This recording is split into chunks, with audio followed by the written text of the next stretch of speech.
La historia de Anelis Comenzó con extraños ruidos por la madrugada, Hablamos del año 1960, cuando en el convento movimientos autónomos de los objetos, arañazos en las ya no se paredes. profesaba el culto que le diera vida.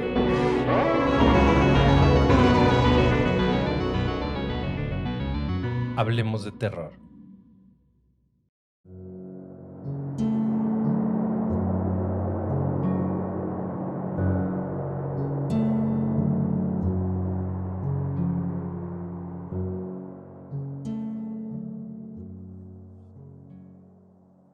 El convento de la Merced, en la calle de la Soledad, luce su hermosa arquitectura colonial si se le contempla de día. Pero en las noches, regresa al pasado, cuando por sus pasillos ruinosos se ven vagar a llorosos seres de ultratumba. Detengámonos en la capilla del convento, en el año de 1673. Aquí inicia la terrible historia, que habría de originar el penar de los espectros. En ese año, gobernaba el virrey don Pedro Nuño de Colón. Cuando llegó a establecerse en la ciudad, el temible personaje conocido como don Cosme Cepeda y Villagómez.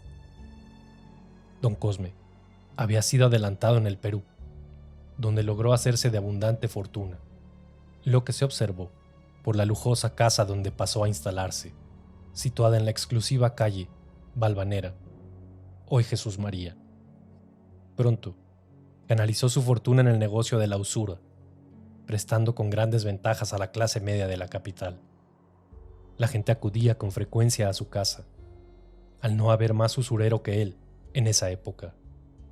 También lo buscaban los naturales, procedentes del mercado, cuyos establecimientos quedaban cerca de su casa. Como gente pobre, necesitaban dinero para sembrar, comprar animales o solventar gastos de enfermedades o casamientos, pero se hallaban en dificultades para garantizar el pago del préstamo. De ahí que don Cosme, que regularmente hacía firmar un documento al deudor como compromiso legal del préstamo, dio por cobrarse a través de un trato deshonroso. Así, si el campesino solicitante llegaba ante él acompañado de su hija, éste le ofrecía el alquiler de la joven durante un tiempo, lo que equivaldría a la liquidación de la cuenta. Algunos indios comprendían el fondo inmoral de la propuesta y no aceptaban, pero otros convinieron en venderlas por unos cuantos reales. Entonces, don Cosme se burlaba abiertamente de ellos, alegando que era muy eficaz la arraigada costumbre de intercambio de mercancías, conocida como trueque, que operaba en los mercados campesinos. Y para sellar la afrenta, tiraba los reales a los pies del agricultor para que éste los recogiera, y aún le recomendaba: avisa a todos que pago buen oro por hijas jóvenes y hermosas. La conducta licenciosa del usurero provocó el escándalo de los habitantes de la colonia, quienes decidieron dar aviso al virrey. Los principales caballeros de la capital nombraron para tal misión a don Manuel Zainos, pero éste regresó con malas noticias. Se había enterado en el palacio que don Cosme era pariente cercano del virrey, y al entrevistarse con éste, se dio cuenta que abiertamente lo protegía. Los caballeros no pudieron hacer más. Solo comentaron que habría que esperar la justicia divina para que las infamias del usurero no quedaran impunes. Don Cosme, por su parte, continuó comprando jóvenes y prestando oro con elevados intereses. Cierto día, se presentó en su casa un caballero llamado Juan Galván, dedicado a la importación de mercancías a la Nueva España. Luego de escuchar su pedimento, don Cosme le alegó: ¿sí sabe que pide una fortuna? Una fortuna también serían sus intereses. ¿Y dices que ha fletado 6 bergantines en el puerto de la Villarrica? Sí, que traeré de Cádiz, cargados de aceites, vinos, comestibles y especies.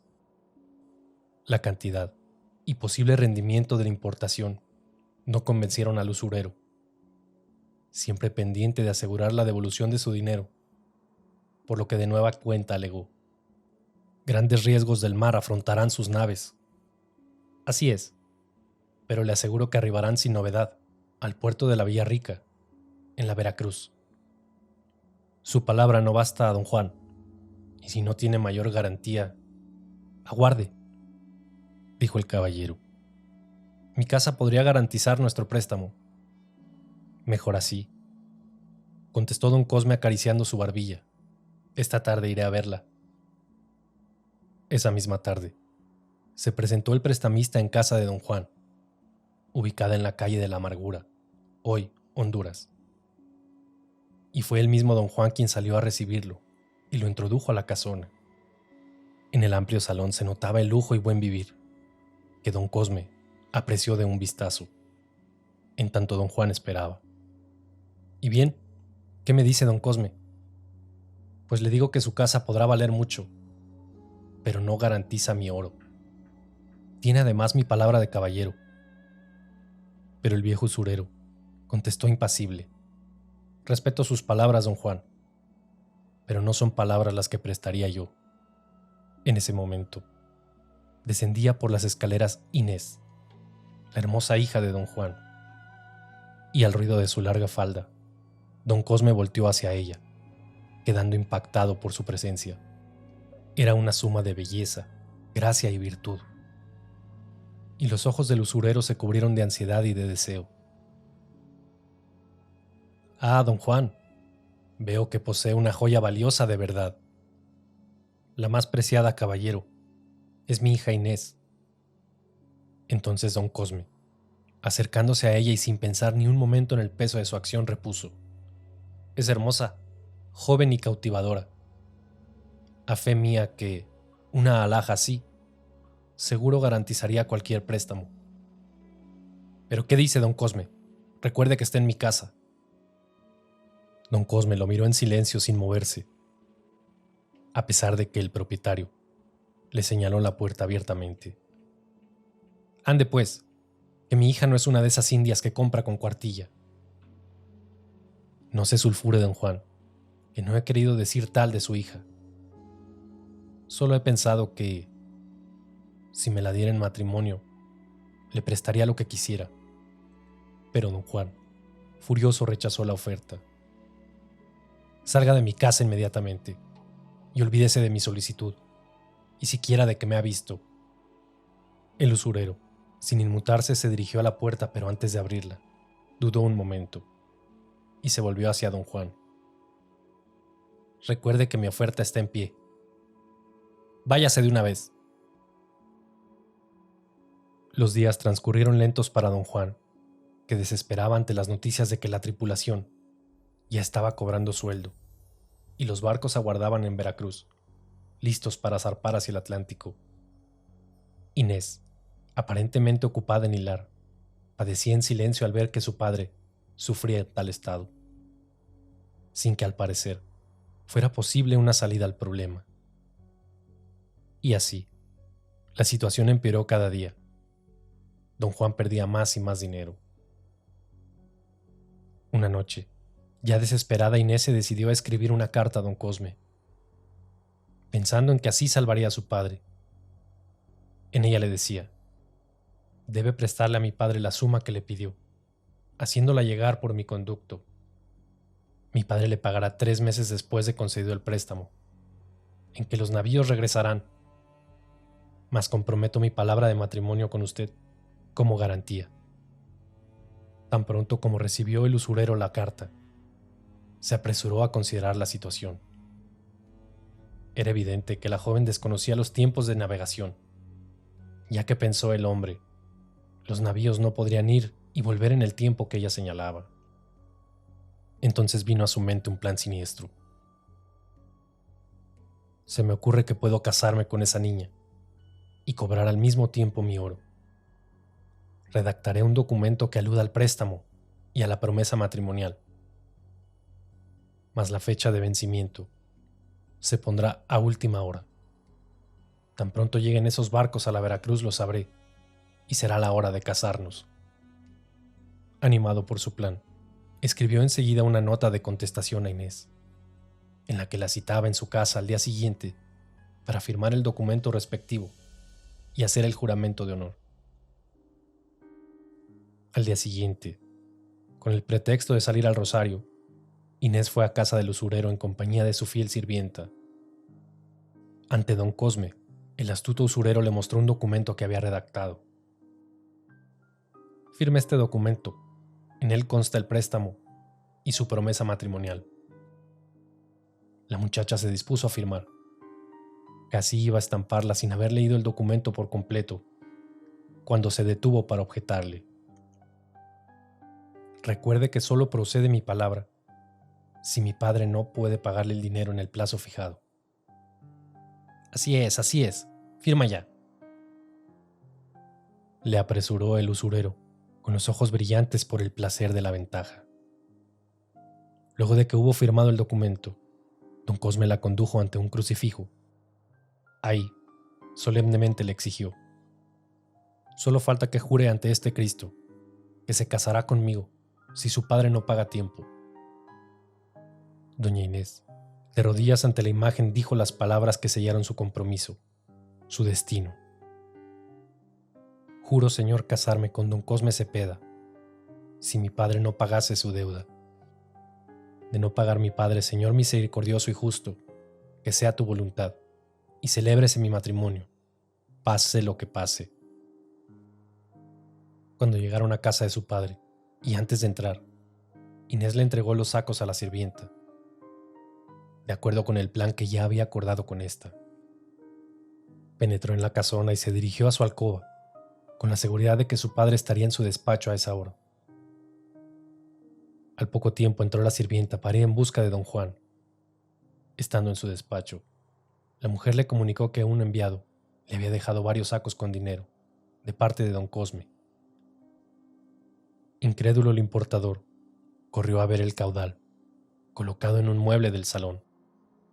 Quiso saber qué mensaje le había dejado el prestamista, recordando que no era persona de fiar, a lo que la mujer contestó que el único mensaje era que habría de pagarle a su debido tiempo. En el amanecer del siguiente día, salió don Juan llevando el oro hasta el puerto de la Veracruz. Era urgente hacer zarpar los barcos hacia España, y efectuadas las diligencias, don Juan regresó feliz a su casa, en tanto que su hija Inés parecía triste y angustiada. El padre trató de animarla, al contarle que los bergantines ya habían zarpado, lo que con seguridad aseguraría la liquidación de la suma al prestamista. Mas cuando éste le dijo que acudiría esa misma noche a la casa del prestamista para firmar el documento relativo al préstamo, la joven se vio obligada a decir la verdad. No, padre, no es preciso que lo hagas. ¿Qué dices?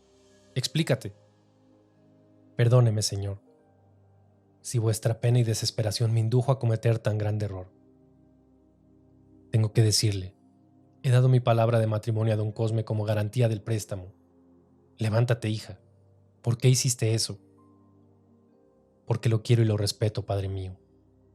Pero con solo saber que me casaré con él, si sus navíos no llegan dentro de 3 meses. ¿Dentro de 3 meses? Inés, por Dios, es imposible. El padre se mesó los cabellos con desesperación, mas luego se volvió hacia ella. ¿Y firmaste el documento? Sí, padre. A partir de ese momento, la angustia y la desesperación se apoderaron del padre y de la hija. Don Juan sabía que sus navíos no regresarían en ese tiempo y no tenía otra manera de hacerse de fondos para pagarle al usurero. Entonces, para salvar a su hija de aquella boda, decidió enviarla a Puebla, acompañada de su sirvienta. Pero a pesar de saberla segura en Puebla, don Juan no deja de desesperarse a medida que transcurre el tiempo. Entonces, un día muy temprano, se presentó a casa de don Juan un emisario. Agitado y con la voz entrecortada, anuncia de antemano la desgracia. Señor don Juan, ha sucedido algo terrible. Hable, capitán Sanabria. Sus barcos salían de La Habana cuando fueron arrastrados por un furioso temporal hasta Florida y fueron arrojados contra los cayos, siendo destrozados y muertas las tripulaciones. Solo en su casa, don Juan vivió ese día las más tristes horas que su memoria recuerde. ¿Por qué se habían enlazado los hechos de tal modo que orillaron a la condena de su hija? ¿Quién pondría en su camino al desdichado usurero? Él mismo lo buscó, cierto, mas con el único afán de sacar adelante su empresa, una empresa riesgosa, pero no de otro modo, habría hecho él su fortuna. Ahora le tocaba perder, mas no solo a él. Tras su pensamiento amargo, fustigado más con las copas de vino apuradas una tras otra, el hombre lloró, se dijo desesperado: no puedo dejar que mi hija se case con ese canalla, antes la mataría. ¿Pero qué digo? ¿Matarla? No, yo soy quien debe morir. Muerto yo no podrá casarse mi hija. La idea le despejó la mente. Pasó el resto del día arreglando todos sus asuntos y en la noche despidió a los criados. Hacia la madrugada del día siguiente, de acuerdo con su plan, ató una soga gruesa de las vigas de la esquina de uno de los muros de su casa. Y cuando había asegurado el amarre de la soga y se la colocaba al cuello, escuchó la voz amorosa y dulce de su hija. «No, padre, aguarda». «¿Pero qué haces aquí? Se suponía que estabas en Puebla. Mira cómo me encuentras. Voy a matarme, es el único medio para salvarnos. No, padre, escúchame por piedad. Soy el instrumento de Dios para castigar las infamias cometidas por don Cosme». El padre descendió hasta encontrarse con ella. Intentó tocarla, pero la joven dio unos pasos atrás, como si rozara el suelo, pálida su cara y marchito su mirar. Su deuda quedará saldada, y yo no seré su esposa. Explícate, Inés. Solo te pido que le digas que la boda ha de celebrarse en la fecha fijada, a las 12 de la noche, en la capilla del convento de la Merced. Pero, hija, dispón lo que he dicho, y aguarda la voluntad de Dios. Inés pareció desaparecer entre las sombras de la puerta, sin que don Juan pudiera alcanzarla pese a su prisa y sus gritos demandantes. Ya no la vio, ni escuchó nada, solo el lejano toque de la esquina del convento de la Concepción. Don Juan, extrañado, pensó que había sufrido una alucinación, pero terminó por creer que su hija había dejado realmente Puebla y ahora se hallaba en la iglesia. Con el transcurso de las horas, pensó que había regresado y se encontraba en sus habitaciones. En vano esperó su llegada. De pronto la sirvienta, que siempre atendía a la muchacha, entró a verlo. Se hallaba nerviosa, la barbilla le temblaba, e iba a hablarle, pero el señor le dijo: «Ah, Rufina, qué bueno que la veo. Dígame, ¿bajará ya Inés de su alcoba?». La mujer comenzó a llorar. Sin más le comunicó: «Señor amo, la niña Inés murió». «¿Muerta Inés? Pero si vino aquí, hacia el alba. Usted está equivocada». «Ay, señor, a esa misma hora murió. He viajado todo el día para darle la noticia».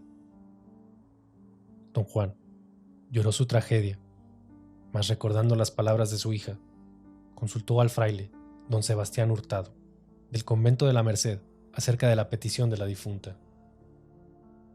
El padre le recomendó celebrar la boda, y no obstante las protestas de don Juan sobre el hecho de que su hija ya era muerta, el padre lo convenció, ofreciéndose él mismo para oficiar la ceremonia. Y llegó la fecha de la boda, cumplida con el vencimiento de los 3 meses estipulados por la fatalidad. Don Cosme, comunicado por un mensajero que le envió don Juan, había aceptado las condiciones de la novia, cuya extravagancia pasó por alto. A las 12 en punto, se detuvieron 2 carruajes al pie de la iglesia. De uno descendió don Cosme, vestido elegantemente para la ocasión, y del otro apareció don Juan, con aspecto desolado.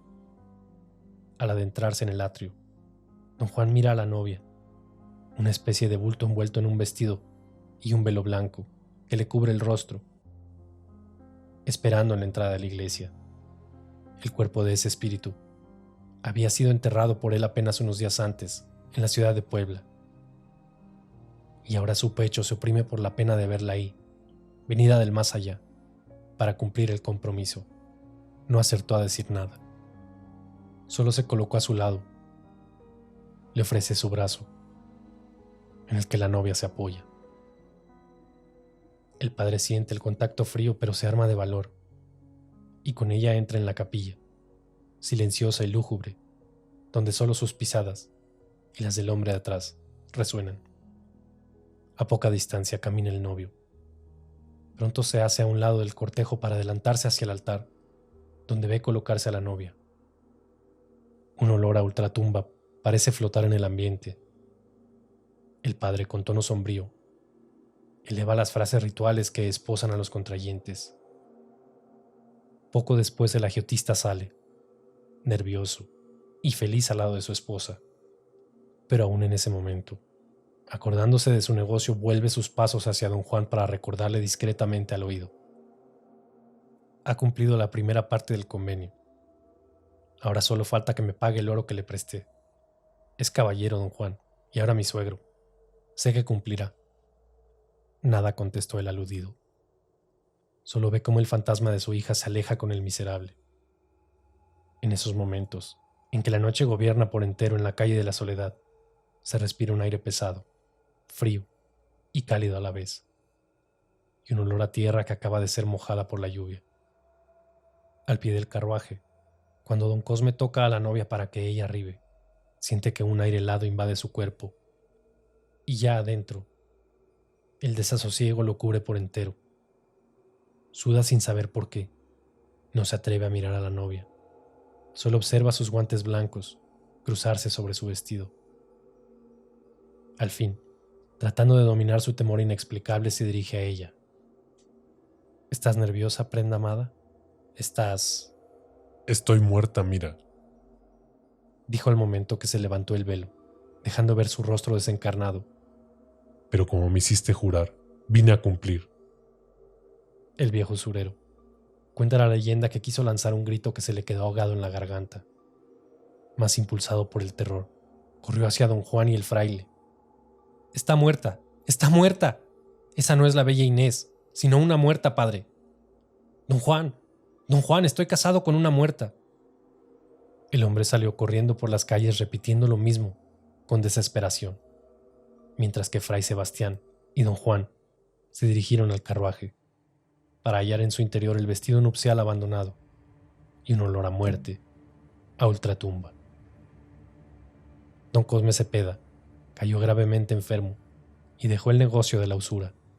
Perdonó a sus deudores y llamó a los frailes mercedarios para que se hicieran cargo de su fortuna y la repartieran entre los pobres. Un mes después de su boda murió, arrepentido de sus culpas, pero dicen que la absolución no logró el descanso de su alma, porque aún, hoy en día, se le ve vagar por los pasillos ruinosos del Templo de la Merced, perseguido por su novia muerta.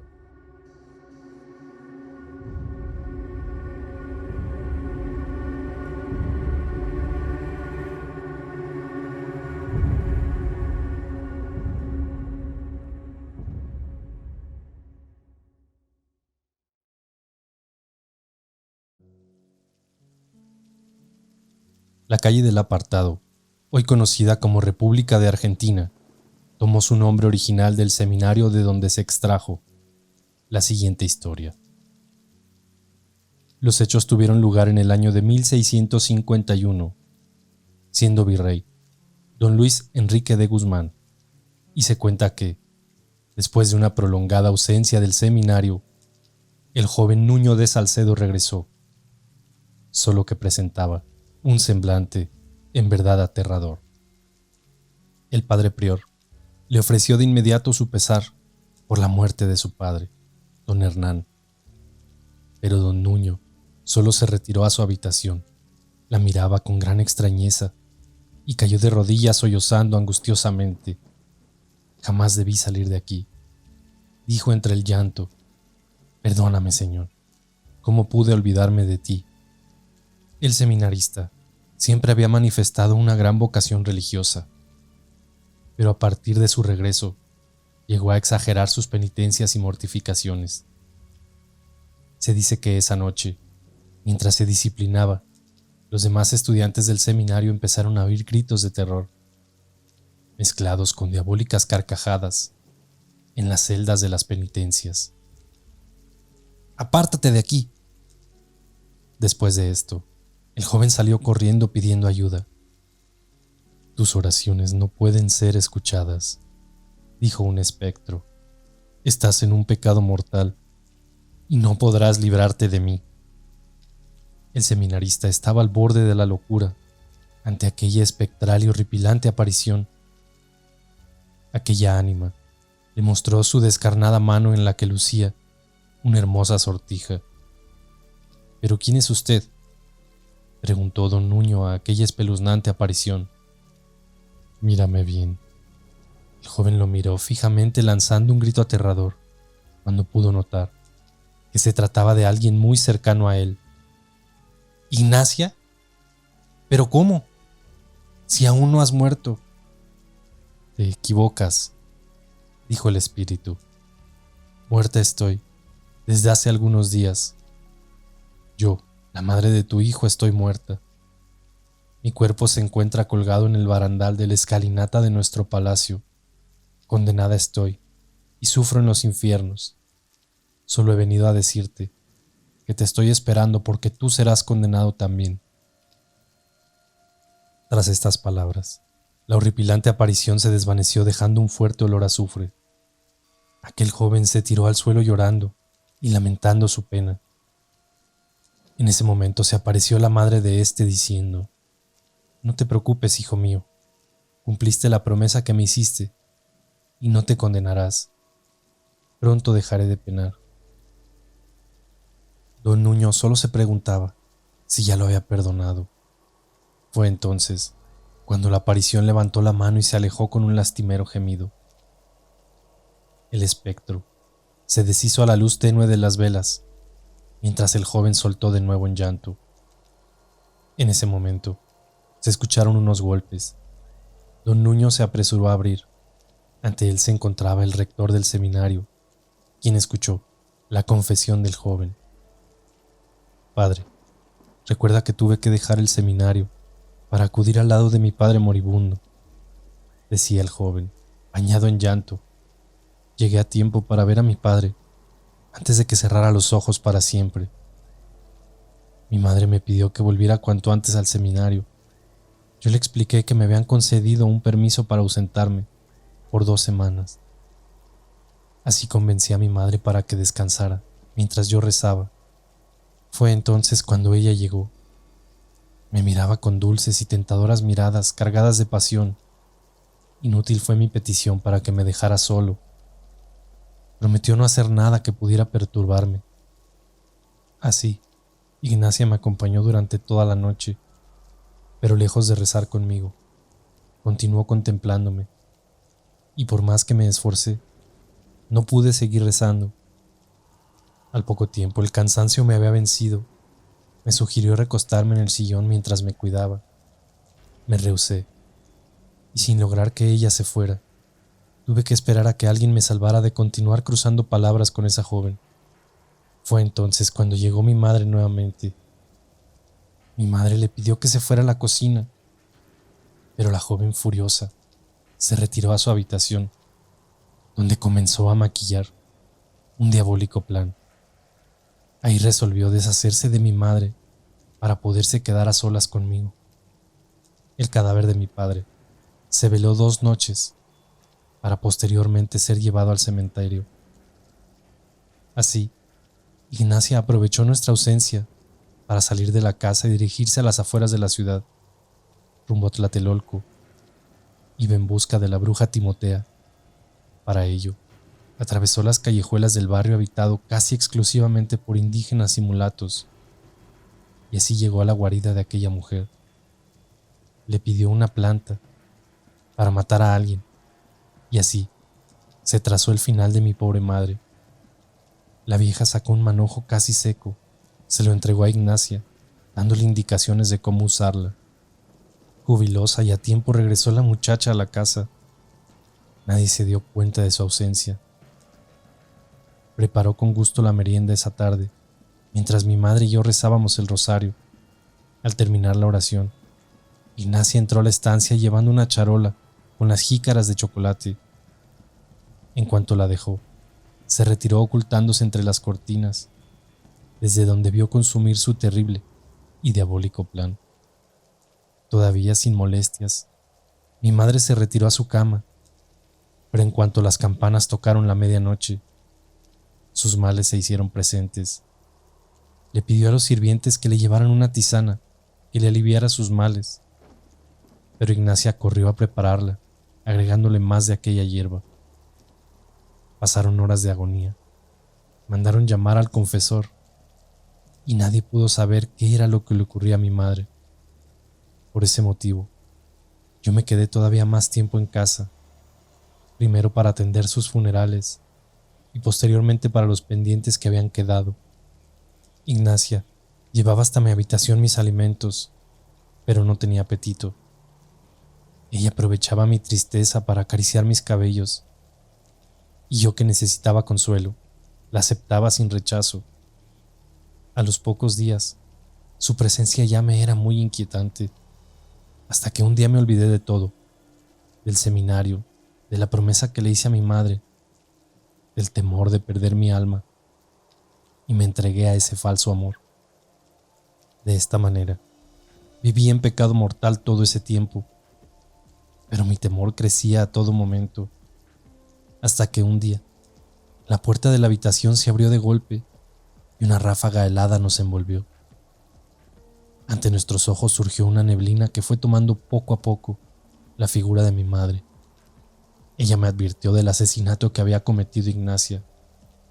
Fue terrible enterarme de que aquella mujer era la verdadera causante de la muerte de mi madre, pero aún no alcanzaba a comprenderlo.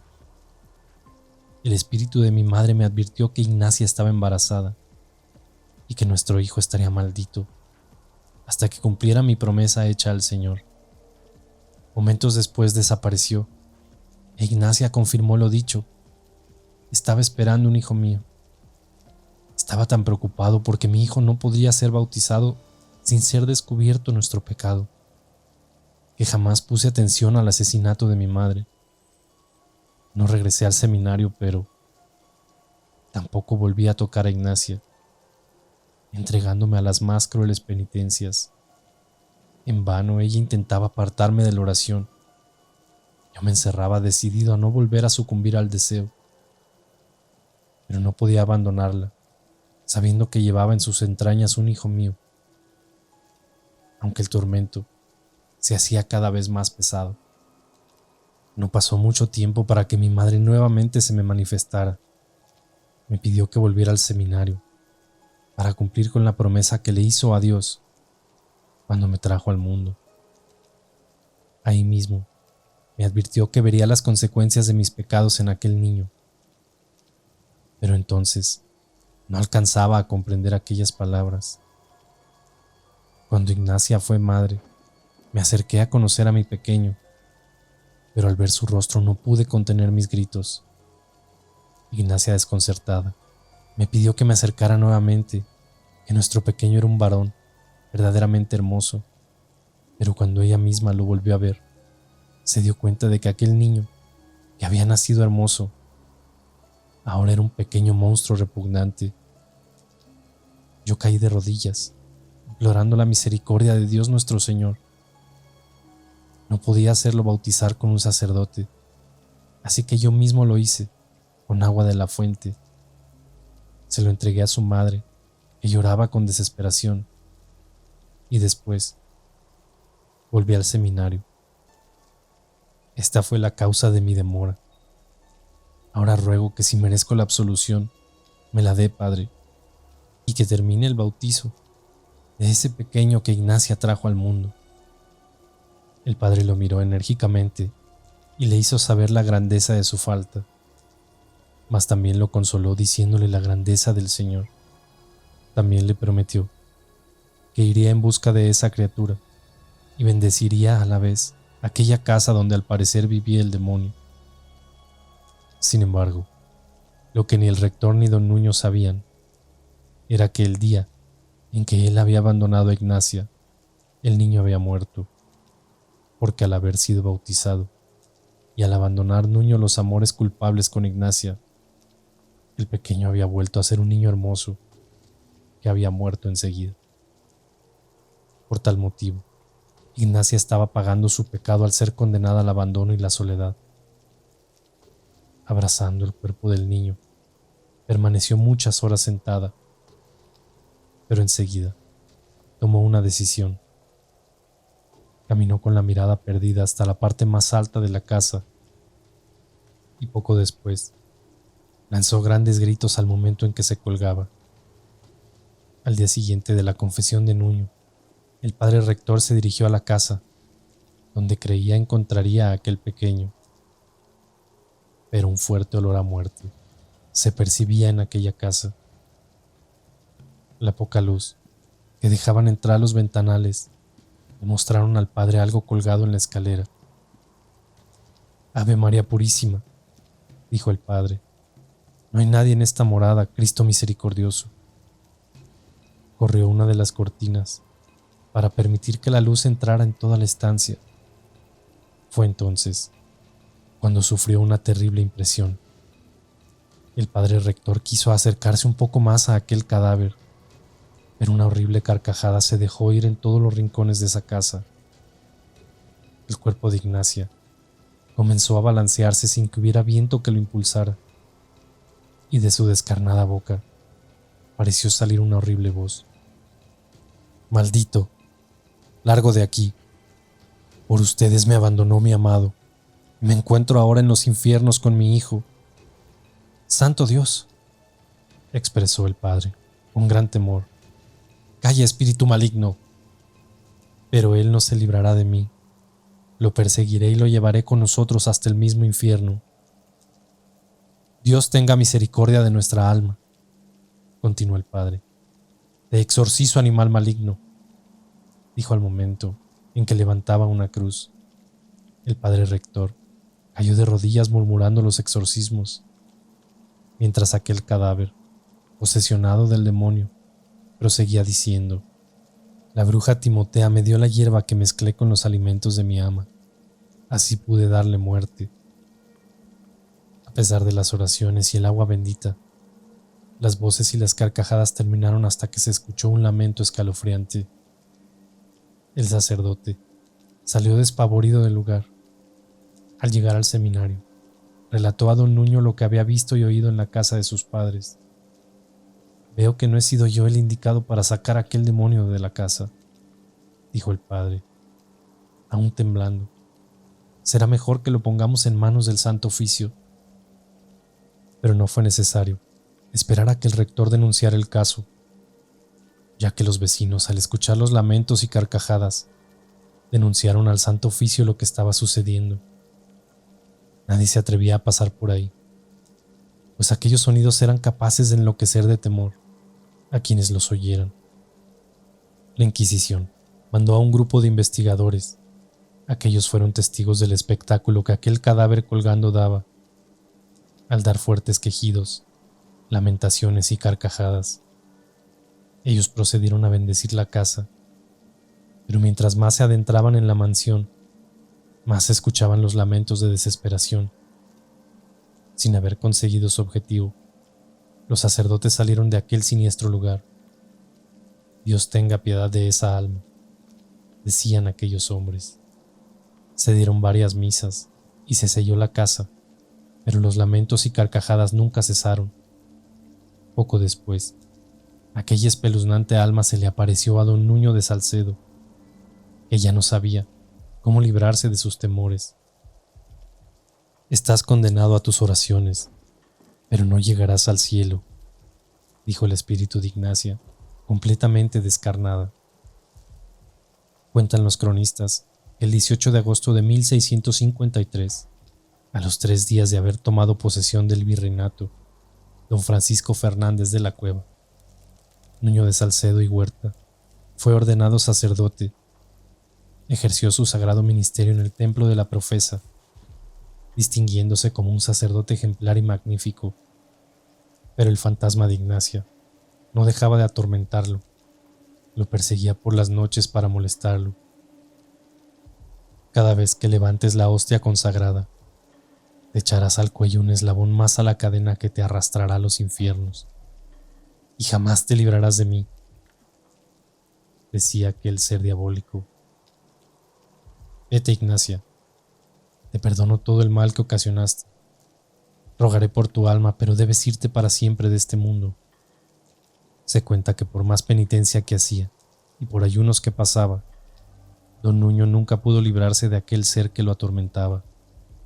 Su precaria salud fue notada por los demás religiosos e intentaron prohibirle los ayunos, pero él sentía un gran peso en el alma y los ayunos y los castigos se le hacían poco. Creía que Dios se negaba a perdonarlo. Así, los ayunos y castigos quebrantaron la salud de don Nuño, quien ni siquiera en la enfermedad se vio libre de Ignacia. Se le confortó con los auxilios espirituales, se roció con agua bendita toda la habitación, pero el delirio no cesaba. Don Nuño le pedía siempre al espíritu de Ignacia que lo dejara en paz, pero ella, lejos de hacerlo, se aferraba cada día más hasta que comenzó a augurarle su muerte. Pronto estarás conmigo, le decía Ignacia en aquellos últimos días. Y cuenta la crónica que don Nuño, con expresión de horror, clavó la vista a una esquina de su celda, dejando escapar su último suspiro de vida, y que cuando el sacerdote, que lo auxilió, le cerró los ojos, una horrorosa carcajada, seguida de un gemido angustioso, invadió el recinto. La casa de la calle del Apartado, cuyo nombre tomó por estar ahí la oficina del Apartado General, todavía está en pie, conservando la misma fachada, y la calle todavía se llama así. Cientos de años después, se dice que todavía hay quienes aseguran que se escuchan los gemidos y carcajadas de una mujer. Lo que no sabemos es si se encuentra con ella el alma en pena del desdichado Nuño, a quien su amada lo esperó algunos años para seguramente llevárselo al infierno.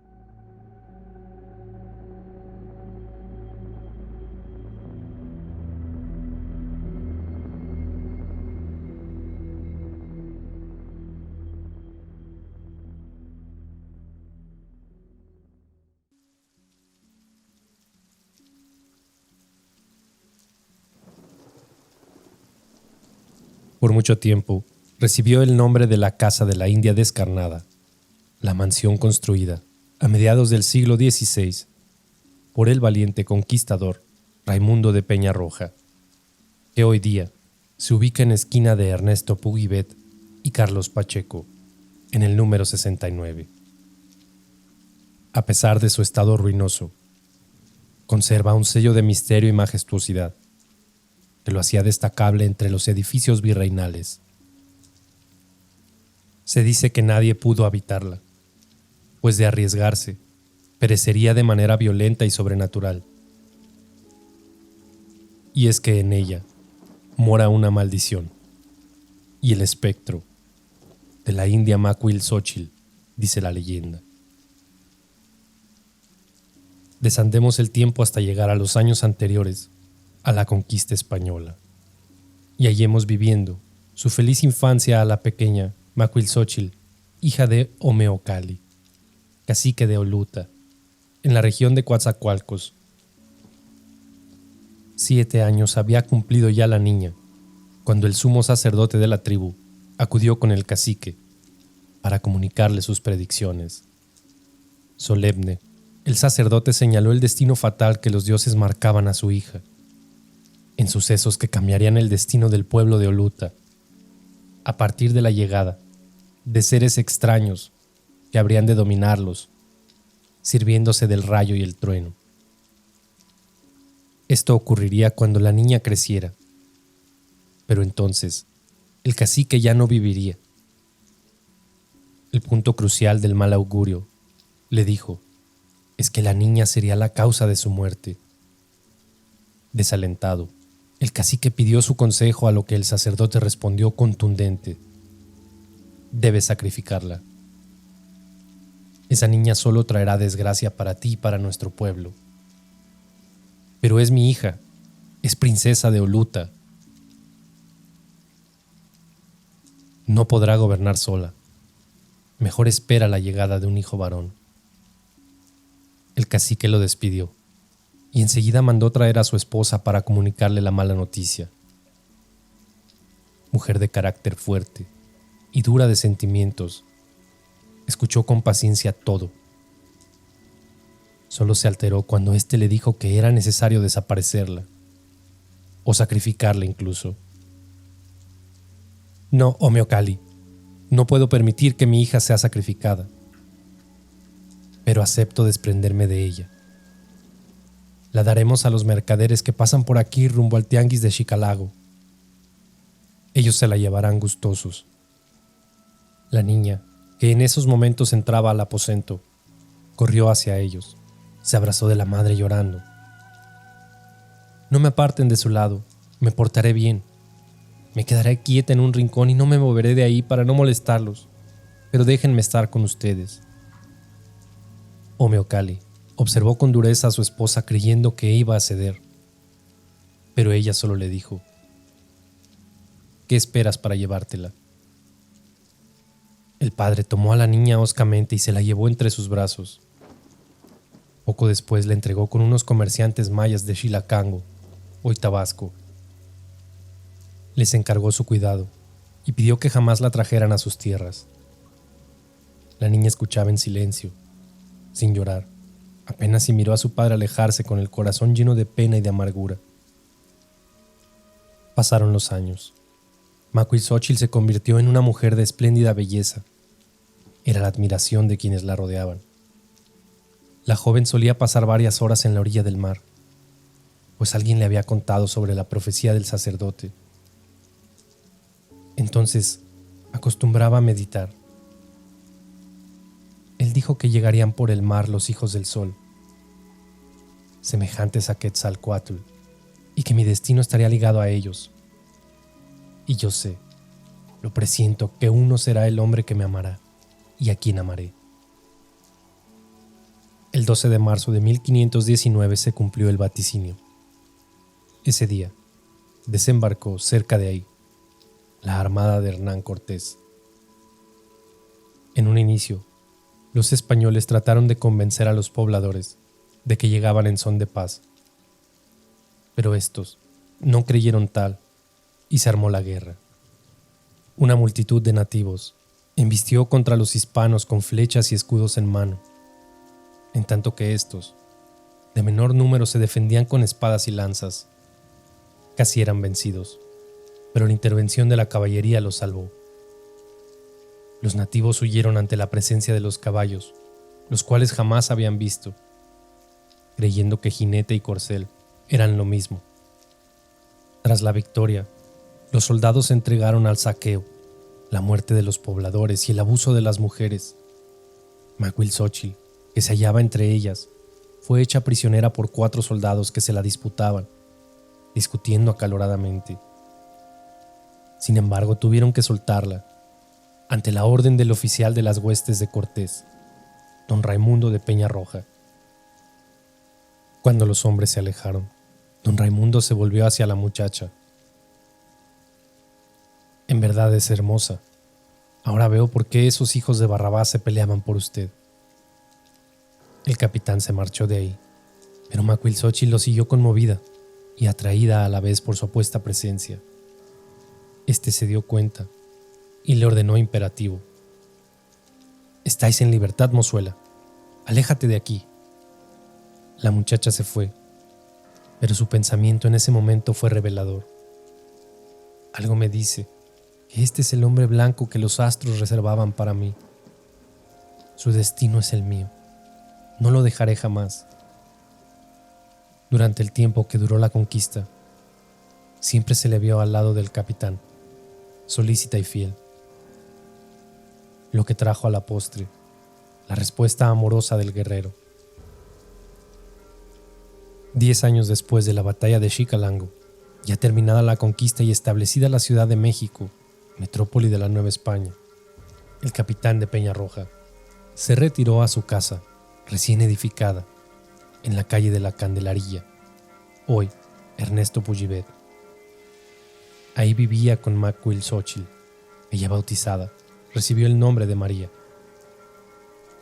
Con el paso del tiempo, La unión entre ambos no fue bien vista por los vecinos, especialmente los españoles, en vista de la notoria desigualdad de origen social y su naturaleza libre, de manera que pronto empezaron las murmuraciones de censura. Pero nada de ello le importaba al soldado. Fingía ignorar todo lo que se decía de él, para dedicarse a vivir su feliz romance. Uno de esos días, la gente vio entrar en su casa a un sujeto, hombre maduro y algo grueso de carnes, que vestía elegante atuendo. Se trataba de don Sebastián de Aguilar y Villafuerte, fino caballero, que recién llegaba de España. En la entrevista con don Raimundo, el hombre fue directo en la misión que lo llevaba hasta ahí. Vengo a ver si es capaz de romper la promesa de matrimonio que le ha entregado a mi hija. Sepa bien que hasta España han llegado los rumores de que vive en Amaciato con una india. Y le juro que si ha jugado con mi honor al burlarse de mi hija, lo pagará muy caro. Don Raimundo se incorporó de su asiento, gallardo y fuerte como era, para hablarle también en tono duro. Es usted padre, y su afán es muy justo, noble señor, pero veo que ofende mi honor. Del capitán de Peñarroja no puede dudar. A su hija cumpliré. Vive Dios, la palabra que empeñé con ella en un día. Todo así se satisface entonces, don Raimundo. Esa misma noche, el capitán llamó a la joven ante su presencia. Sutil, arguyó que tenía poderosas razones que le impedían seguir teniéndola a su lado, por lo que debían separarse para siempre. Ella, sorprendida y llorosa, lo abrazó, le rogó: «No me desprecies ahora, yo que te he amado tanto, ¿cómo me pides que me separe de ti? Tengo que hacerlo, pero no quedarás desamparada, señora. Habrás de servir en la casa del caballero Alonso Hernández». Sin decir más, el castellano se retiró, dejándola con su pesar. Las últimas palabras de su amante la lastimaron, removieron el recuerdo de su infancia y la certeza de un destino sellado por la crueldad y el desamparo. Cuando era niña, me regaló mi padre, ahora me regala él también. Días después, en una elegante ceremonia religiosa, don Raimundo de Peñarroja se unió a doña Elvira de Aguilar, ante el feliz beneplácito de su suegro y de la comunidad española. Y cuando los recién casados abandonaban el templo, recibiendo felicitaciones y vivas, una mujer se hallaba escondida tras una celosía del templo. El descubrimiento que hizo fue fatal. El despecho y el dolor dieron el sello definitivo a la tragedia. ¿Con que por esto me alejas? Pues si yo no te tengo a mi lado, tampoco te tendrá esa mujer. Lo juro por mis antepasados. Salió del templo a escondidas, imaginando qué hacer para vengar la afrenta, mientras seguía a la pareja de recién casados, que pronto se retiraron a la casa de Peñarroja. Macuilxóchitl acechó afuera de la casa, yendo y viniendo hacia las calles aledañas para evitar sospechas, y cuando el criado se marchó, penetró por la puerta principal con su propia llave, cerrándola tras de sí. Recorrió la amplia sala, tratando de imaginar cuál sería la alcoba de la intrusa, como la llamaba. De pronto, reparó en la armadura que adornaba el salón, a la que tantas veces había sacado brillo, y sin más, tomó el hacha que sostenía la mano de la armadura. Empuñándola, recorrió las habitaciones sigilosa. Estas permanecían con la puerta cerrada. La primera, de don Raimundo, estaba en silencio completo. La segunda, destinada a las visitas de honor. Y al final, la que había sido suya. Mas sin acabar de llegar a esta última, volvió a la segunda, con el presentimiento a flote y la seguridad de una respiración profunda que no conocía y que se escuchaba claramente dentro de la alcoba. En cuanto entró, sin hacer el menor ruido, vio a la española durmiendo. Miró su hermosa cabeza reclinada, su rostro pleno y feliz, y en el acto levantó el arma por encima de su propia cabeza, sujetándola con ambas manos, y la descargó con todas sus fuerzas sobre el cuello de la mujer. En el mismo instante, abría los ojos. El hachazo fue certero. La cabeza de la difunta quedó desprendida de su tronco en forma total.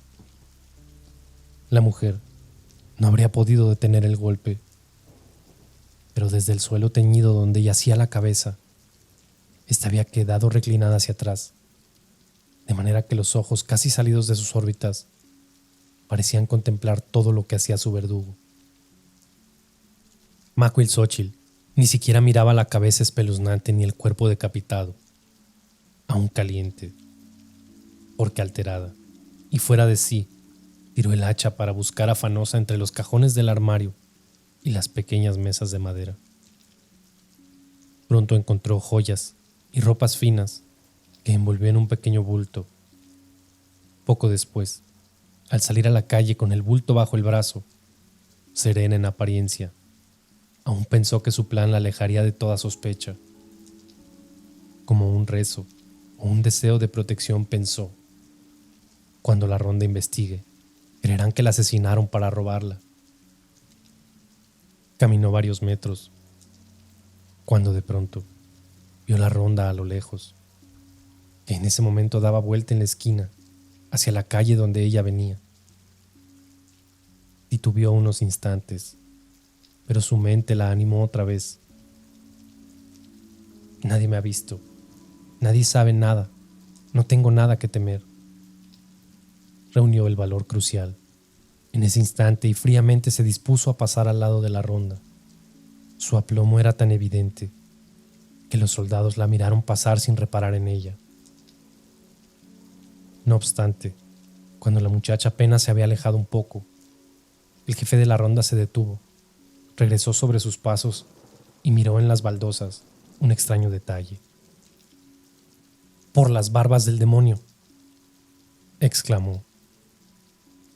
«Mucho me equivoco, o del bulto que carga esa india han salido estas gotas de sangre». «¡Hey, muchacha! ¡Ven acá!». Al escuchar el grito, Macuilxóchitl se paró en seco, giró sobre sí y avanzó hacia ellos, imperturbable, dispuesta a encararlos. «¿Qué es lo que lleváis ahí, india de todos los demonios?», dijo el jefe de los rondines, señalando el bulto. Humilde, con la cabeza baja, escuchó su propia voz adelgazada por el miedo, porque acababa de ver las manchas en el suelo, porque quizás su propia vestimenta estaba manchada. Más firme todavía, le contestó: «Son ropas de mi ama, que llevo para lavar». «¿Sí? ¿Y desde cuándo la ropa sucia gotea sangre? Trae acá». La mujer, aterrada, vio cómo el oficial, con el bulto en el suelo, empezó a deshacerlo en presencia de los soldados. Y cuando terminó, un grito de espanto llenó el lugar. Encima del paño extendido se hallaba la cabeza de doña Elvira de Aguilar, emanando abundante sangre de su tronco, con los ojos abiertos, plenos de terror, y un rictus de dolor en la boca. Estaba ahí, mudo, el macabro testigo de su crimen. El furor aumentó más aún con el descubrimiento. «Es la esposa del capitán de Peñarroja. Es doña Elvira. Agarren a esa mujer». El alguacil de los rondines encaró a Macuilxóchitl ya maniatada por la ronda. «Confiesa, india estúpida, ¿qué habéis hecho con esta pobre mujer?». «Sí, yo la maté. Ella me quitó el único ser que me amó en la vida. Yo la maté y volvería a hacerlo gustosa». La mujer fue llevada ante el tribunal de la Santa Inquisición. No se le practicó juicio formal, porque a la pregunta directa del inquisidor mayor, ella se aceptó culpable del crimen. El tribunal la condenó a la horca y a ser mutilada en la plaza pública. Días después, La ejecución se llevó a cabo, mientras que los restos de doña Elvira eran inhumados ante la conmiseración de los vecinos. Una multitud furiosa se agolpó en la plaza. Solo en ese momento, en el patíbulo sombrío, oyendo la respiración del verdugo, que le ponía la soga al cuello y le acomodaba las manos en la cuchilla, que habría de cortárselas, Macuilxóchitl clamó su última voluntad. No me maten sin el perdón de don Raimundo. Él me sabrá perdonar, yo lo sé. Si me matan sin el perdón de mi señor, mi alma jamás podrá descansar. Insultos encendidos fueron la respuesta del populacho, y la mujer fue ahorcada en la plaza pública. Dice la leyenda que días después de la ejecución empezaron a dejarse escuchar en la casa de Peñarroja tristes lamentos y gritos desgarradores que llamaban al capitán Raimundo. La gente que pasaba por ahí, de día o de noche, corría asustada, pensando que se trataba del alma en pena de doña Elvira. La inquietud y el miedo creció en toda la colonia, a tal grado que llegó a oídos del alguacil mayor de la Nueva España, don Pedro de Arce. La noche de ese mismo día, el alguacil decidió averiguar lo que pasaba en la casona, por lo que acudió al lugar en compañía de 2 soldados. Mas al amanecer del día siguiente, 2 caminantes se encontraron tirados en medio de la calle y frente a la casona siniestra a don Pedro de Arce y sus soldados. Los cadáveres no presentaban huellas de muerte violenta o criminal. Solo sus gestos expresaban un terror profundo.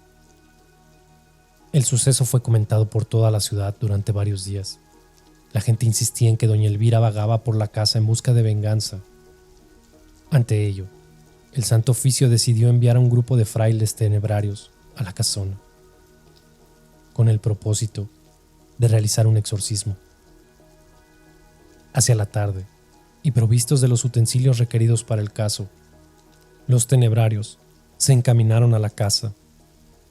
Abrieron la puerta, que pareció graznar como un ave de mala presencia, como la antesala de un mundo ultraterrenal.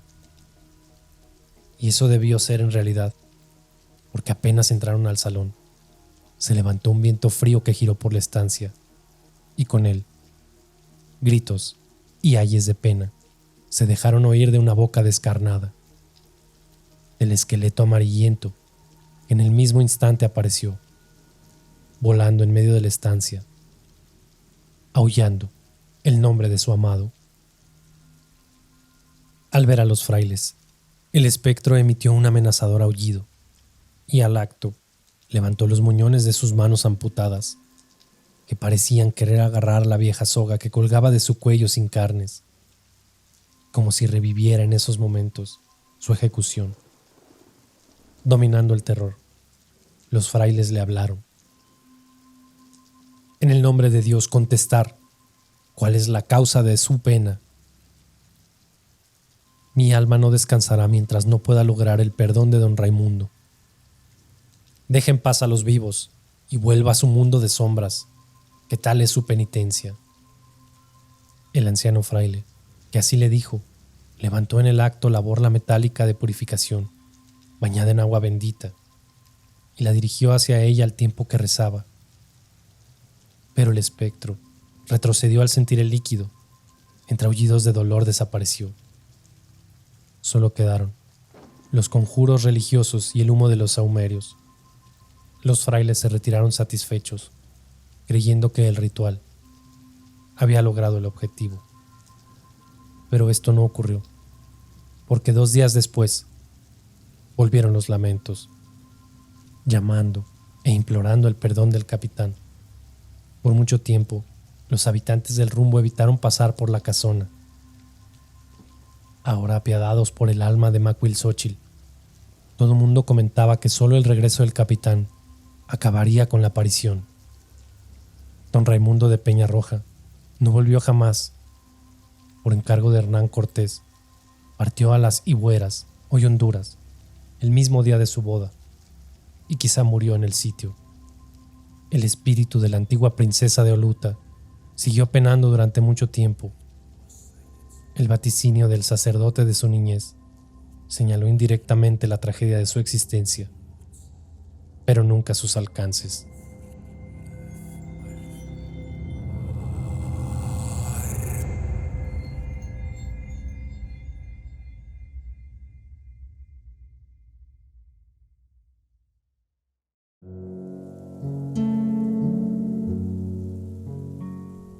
Durante la época de la colonia, los pueblos mexicanos se unían por pedregosos caminos que entrelazaban en pequeñas intersecciones, donde, se decía, se escondía la muerte detrás de las esquinas. Al no estar unida, la ciudad en su totalidad, los negociantes y mercaderes debían cruzar constantemente estos parajes, tratando de hacerlo casi durante el día, pues una vez llegada la noche, las intersecciones quedaban envueltas en una profunda oscuridad que podía arrebatarle el aliento hasta al más valiente. Rodolfo de Nevares no era un hombre rico, ni tampoco famoso, pero si de algo gozaba era de una excelente fama por la velocidad con la que llevaba sus encargos desde el desierto de los Leones hasta la villa, casi siempre en cuestión de 2 días, uno de ida y otro de vuelta. Rodolfo contaba con un caballo sumamente veloz, de nombre Cienfuegos, haciendo alusión a la velocidad con la que se desplazaba de un lado a otro. Se dice que por la mañana de un viernes 13, los servicios de mensajería de Rodolfo fueron adquiridos por un misterioso hombre, encapuchado, que entró a la tienda donde trabajaba y sin dar muchos detalles, solicitó que llevara una carta a la intersección de la calzada de Iztapalapa y la villa. Lo siento, señor, pero hoy no se trabaja. Es de suma importancia, buen hombre, que esta carta llegue a las manos de la persona indicada. De lo contrario, podrían haber consecuencias fatales, dijo el hombre, cuyo rostro apenas podía distinguirse bajo el sombrero y la capa con la que se cubría el rostro, justificándolo con una fea tos que no quería exponer. No quisiera ser grosero, pero por ser viernes 13 y la hora a la que me lo pide, significaría que estaría llegando a la intersección casi al anochecer, lo cual me haría imposible el retorno hoy mismo. Y ya sabe lo que se dice de ese lugar, que está maldito y demás cuentos. No me diga que le dan miedo los cuentos de niños.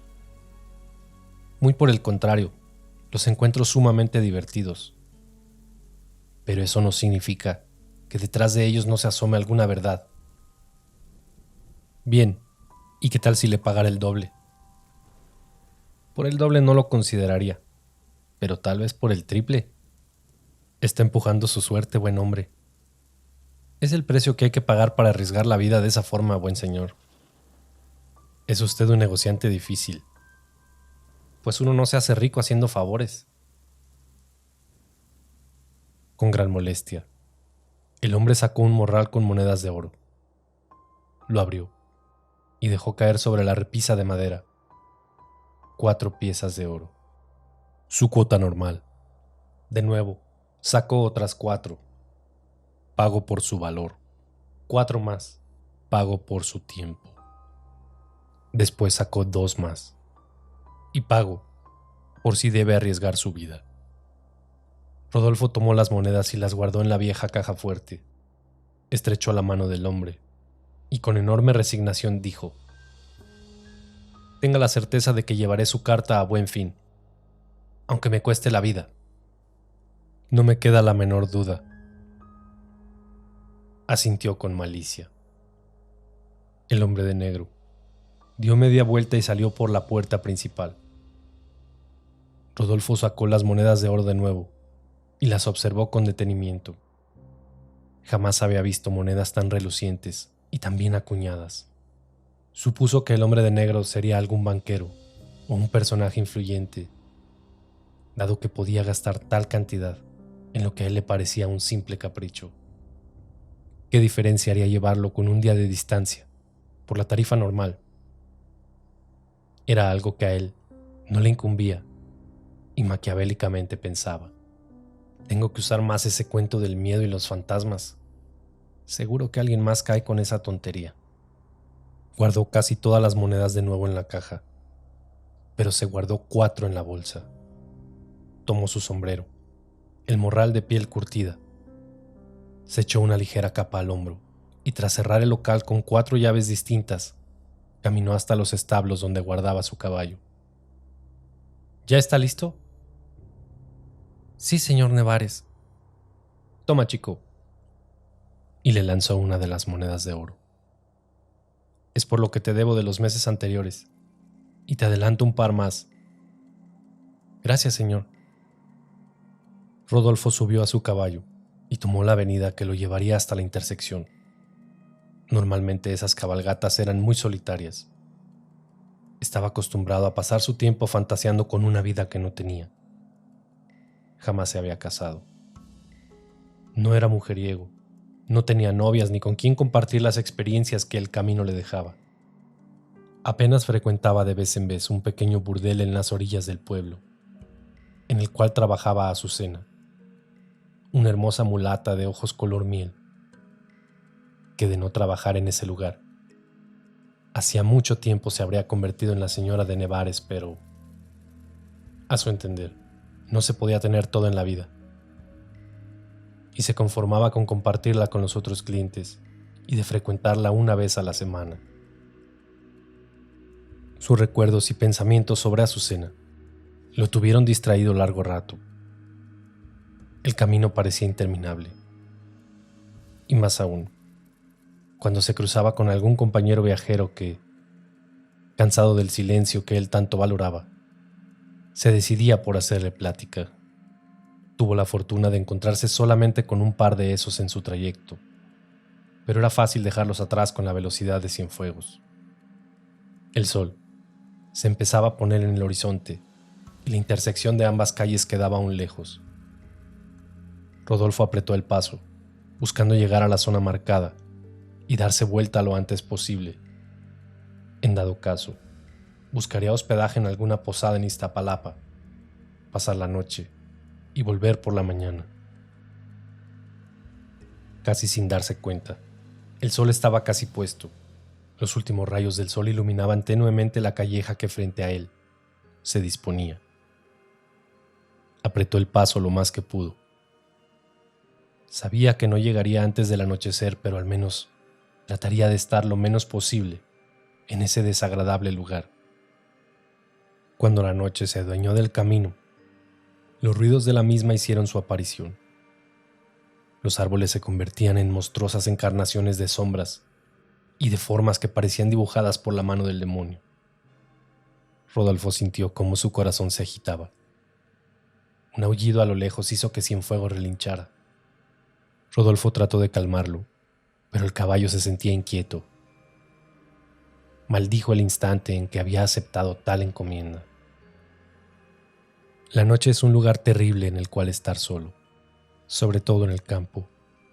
La oscuridad esconde las terribles criaturas de la noche que se niegan a mostrarse durante el día y permite que te acechen, que te acosen, que te casen, como un ciervo herido, como una presa acabada.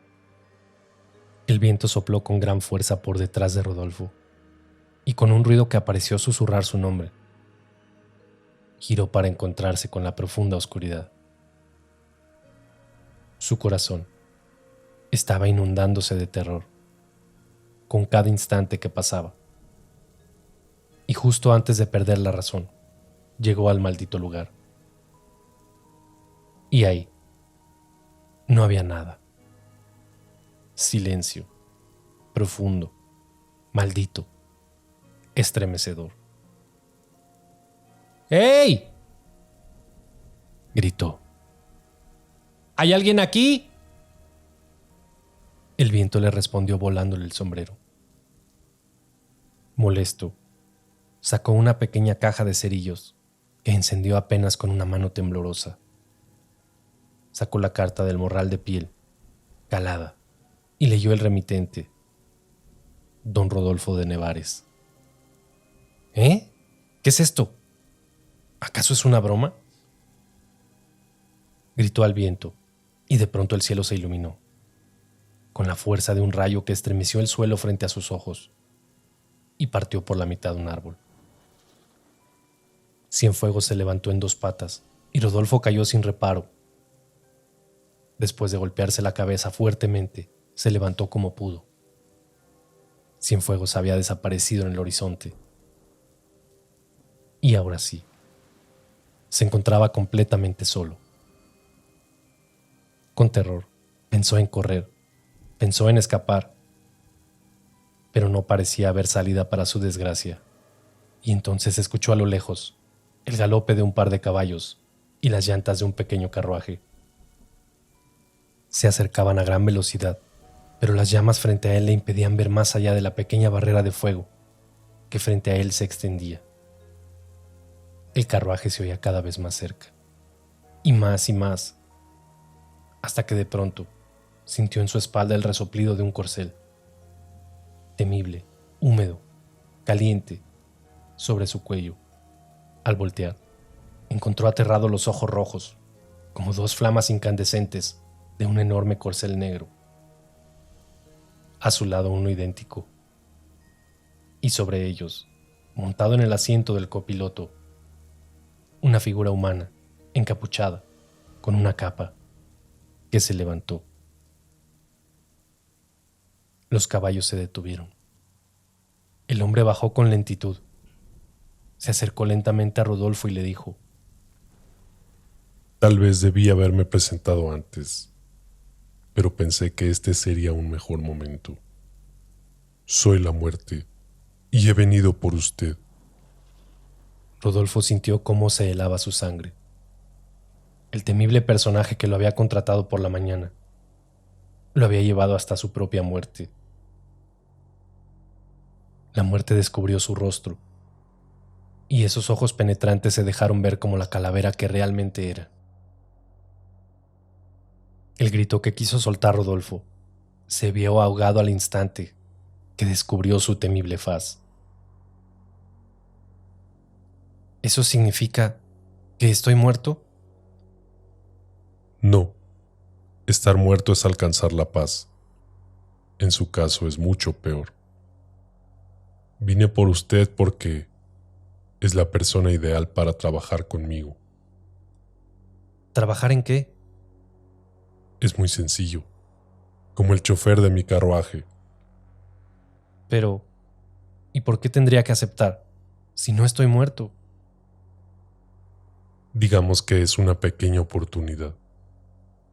Usted es el mensajero más veloz de esta tierra, y de morir ahora, pasaría la eternidad retorciéndose en el infierno por todos los pecados que ha cometido. Yo vengo a darle la oportunidad de redimirse y así, tal vez salvar su vida. ¿Cómo?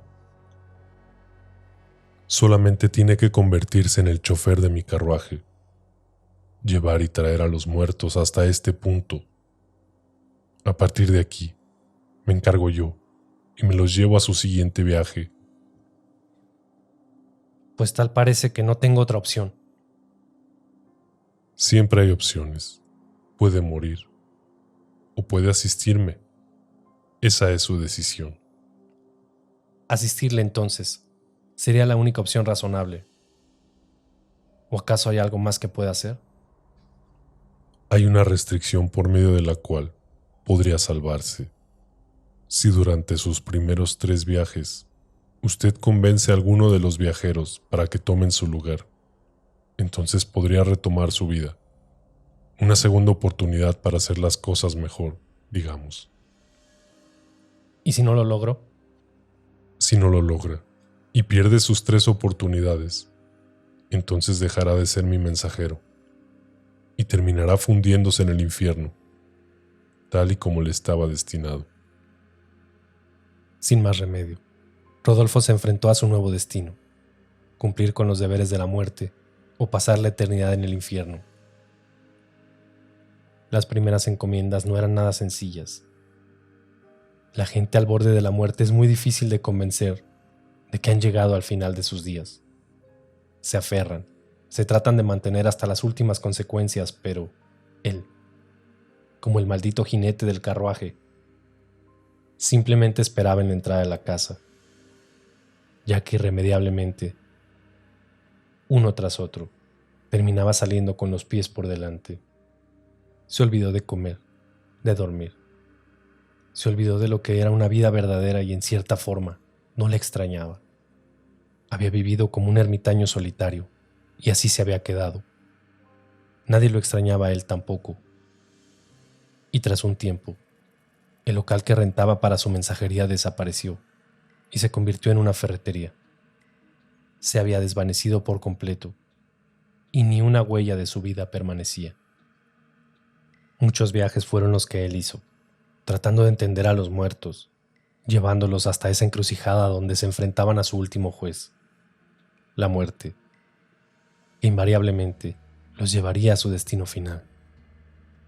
Aquellos que tenían destinado el infierno imploraban por el perdón de sus almas, pero la muerte era inamovible en ese sentido. No había negociaciones.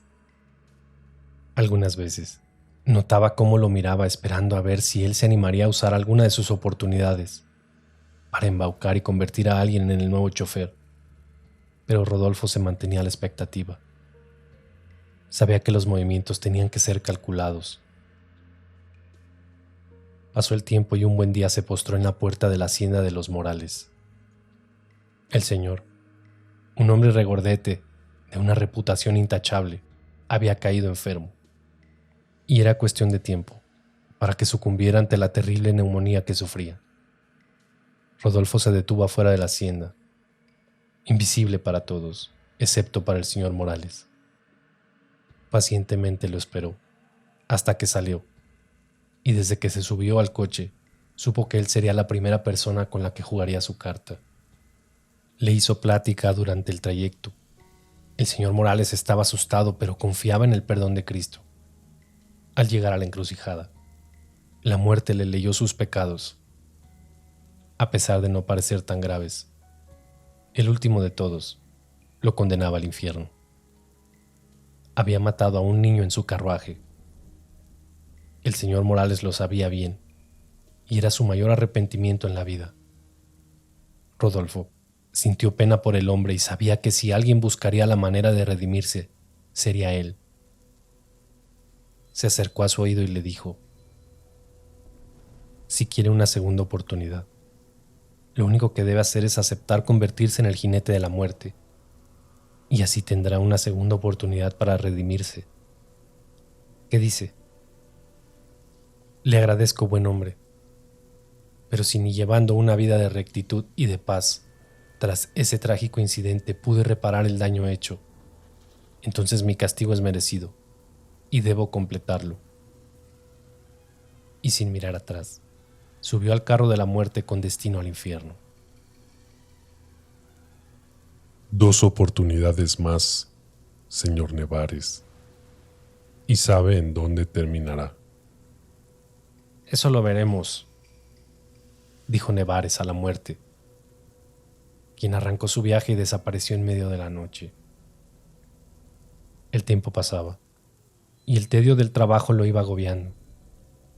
Su cuerpo se había deteriorado, sus manos huesudas, su cara alargada y pálida, su semblante vacío, su rostro casi muerto. De aquella gallardía y valentía no quedaba más que un recuerdo, y Rodolfo cada vez ansiaba más un cambio en su vida. Era momento de volver a arriesgar. Su segunda oportunidad la trató de aprovechar con un joven indígena. Al verlo sabía que podría convencerlo con su labia, pero el indígena tenía la conciencia tranquila. Sin siquiera esperar a que la muerte apareciera, le ofreció estúpidamente el trato. El indígena no dijo nada, y cuando finalmente apareció la muerte, ésta le dijo: Tú no debes nada, y no tienes por qué temer. El cielo te está destinado. Y le abrió la puerta. El indígena sonrió y entró al carruaje. La muerte cerró, y se quedó unos instantes mirando a Rodolfo en silencio. Tu última oportunidad, Nevares, y serás mío. Entonces subió a su carruaje y se escapó en medio de la noche. Rodolfo había perdido por completo la noción del tiempo. Podrían haber pasado apenas un par de días desde su deceso, o 20 años. ¿Qué más daba? No tenía ilusiones, ni necesidad de seguir así. Temía las puertas del infierno, pero dudaba entre si darle fin a esta historia o seguir eternamente evadiendo su responsabilidad. Esa noche, el encargo era en una vieja casa que no conocía, a las afueras de la ciudad.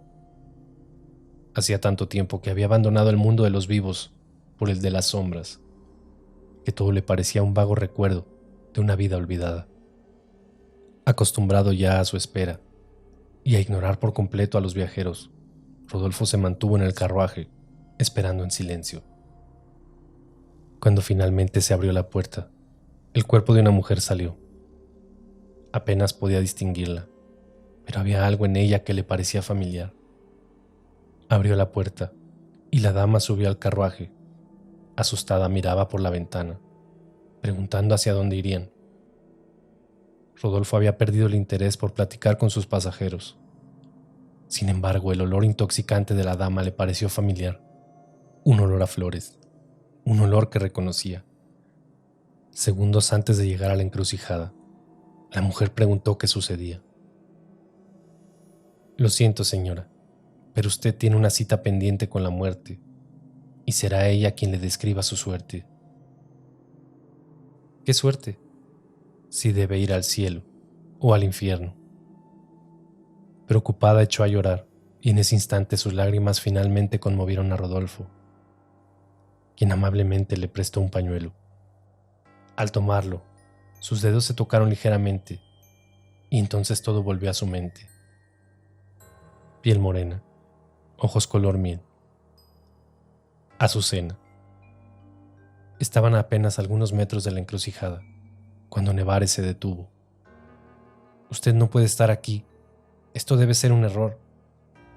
No hay ningún error, señor. Morí, y ahora tengo que pagar por la vida que he llevado. Pero eso significa... Así es, me espera una condena en el infierno. ¿Y por qué si lo sabía nunca cambió de vida? Nunca dio un giro. Porque hubo una vez un hombre con el que creí que podría pasar el resto de mi vida. Pero un mal día desapareció para nunca volver. Y despechada y abandonada, no tuve más remedio que seguir. Rodolfo sabía que hablaba de él. Entristecido le tomó la mano, con esa mano helada y huesuda que ahora tenía. Entonces es momento de resarcir mi error. Aunque mi rostro ya no es el mismo, ni mis manos ni mi voz, soy yo aquel hombre que robó su corazón. Y los amantes distantes se reencontraron un momento ante la encrucijada de la muerte. Jamás tuve el valor para decirle cuánto la amaba. Y un mal día, la muerte me tomó por sorpresa. Pero hoy podemos ganarle la partida. ¿Confía en mí? Sí, siempre. Rodolfo llevó el carruaje hasta la encrucijada de la muerte, y como cada vez, de la noche, salió una nueva carroza y la muerte emergió de ella. ¿Ya está lista?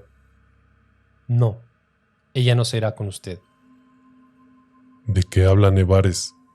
No me diga que la ha convencido. No, algo aún mejor. Yo tomaré su lugar. Eso no es posible. Usted me dijo que si yo lograba convencer a alguien de que se quedara con mi puesto, podría recobrar mi vida, ¿cierto? Sí. Pues le hago este trato. Yo pagaré por los pecados que ella carga y los míos, a cambio de que ella tenga una segunda oportunidad. Es un trato justo, ¿no lo cree? Pues, no es usual, pero es justo. Azucena lo miraba sorprendida. No tienes que hacer esto, de verdad. Claro que sí. Toda mi vida fui egoísta y viví en soledad. Pero tú tienes la posibilidad de volver a empezar. Haz lo que tengas que hacer, pero evita esta pena. ¿Me lo prometes? Sí, te lo prometo. Y con un último y terrible beso, Azucena se quedó ahí parada, en medio de la encrucijada de la muerte, mientras Rodolfo subía al carruaje, listo para pagar sus penas. Frente a sus ojos, la muerte desapareció en medio de la noche, y como por arte de magia, Azucena se encontró adentro del carruaje de Rodolfo.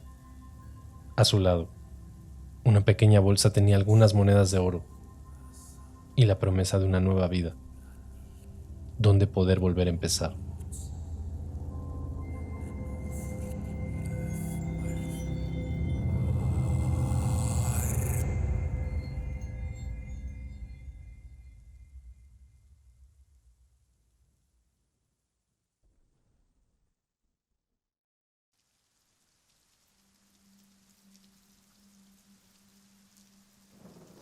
Las terribles crónicas de los diablos justicieros nacieron precisamente en la época de la colonia, cuando 5 misteriosos frailes aparecieron en México a fines del siglo XVI y principios del siglo XVII.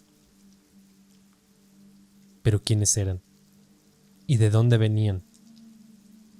Ya no eran estas las preguntas adecuadas para responder a su maldad, sino que comenzaron a surgir cuestiones que eran en verdad preocupantes, como ¿quién les daba autoridad para castigar?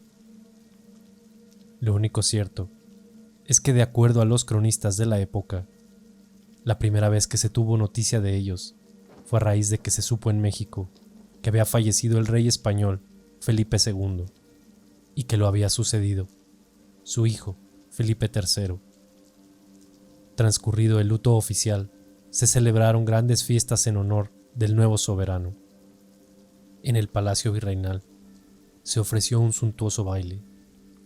Entre los asistentes se encontraba el rico hacendado don Manuel Dávalos y Orbañanos, conde de Peredo, quien después de la medianoche abandonó el palacio para volver a su casa. Había bebido en exceso, motivo por el cual se retiró de inmediato a su alcoba, sintiéndose muy cansado. Pero cuando conciliaba el sueño, alcanzó a ver unas extrañas sombras a través del espejo. Estas imágenes se hicieron cada vez más claras. Don Manuel, asombrado, se volvió para ver de qué se trataba. Los 5 monjes fueron acercándose, mientras extendían acusadoramente las manos hacia él.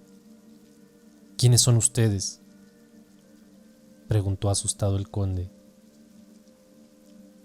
Manuel Dávalos, ha llegado la hora, respondieron aquellos seres, y aunque el conde opuso resistencia, aquellos seres lo tomaron de brazos y piernas, sacándolo de su alcoba.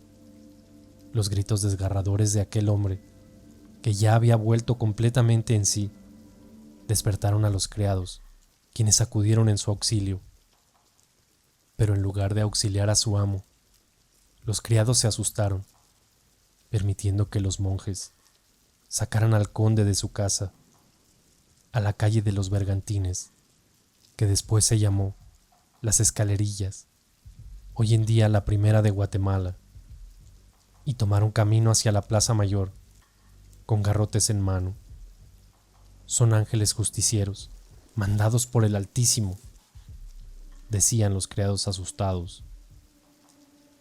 No hay que meterse con esos extraños seres venidos del otro mundo. Se dice que durante todo el camino, aquellos 5 monjes golpearon sin piedad a don Manuel, mientras sus gritos atraían la atención de algunos vecinos, que aunque se asomaron, no hicieron nada para impedirlo. Alabado sea Dios. Se alcanzaba a escuchar a su paso.